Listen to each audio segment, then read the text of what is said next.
मंडळी, आजपर्यंत तुम्ही लाखो घोटाळे करणारे सरपंच पाहिले असतील, लोकांच्या हक्काची घरं खाणारे सरपंच पाहिले असतील, लोकांच्या हक्काचे रस्ते खाणारे सरपंच पाहिले असतील, पण या महाराष्ट्राच्या मातीत एक असा सरपंच जन्माला आला जो फक्त लोकांसाठी जगत नाही तर लोकांसाठी मरायलाही तयार होतो।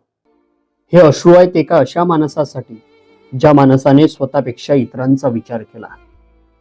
हे अश्रू आहेत त्या माणसासाठी ज्या माणसाने माणसांना माणसासारखं कसं जगावं हे शिकवायला सुरुवात केली। सत्तेचं लाटणं घेऊन सर्वसामान्यांच्या चितेवर स्वार्थाची पोळी भाजणाऱ्या या राजकारणी जगात या माणसानं राजकारणाची नवी परिभाषा दाखवली। आपण बोलतोय छत्रपती संभाजीनगर मधील फुलंब्री तालुक्यातील गेवराई पायगा गावचे सरपंच आदरणीय मंगेश साबळे यांच्याबद्दल। असा सरपंच पुन्हा होणे नाही। या सरपंचांबद्दल तुम्हाला पूर्ण व्हिडिओ पाहायचा असेल तर आताच पॅटर्नच वेगळा या चॅनलला भेट द्या। पूर्ण व्हिडिओ उपलब्ध आहे, अवश्य पहा।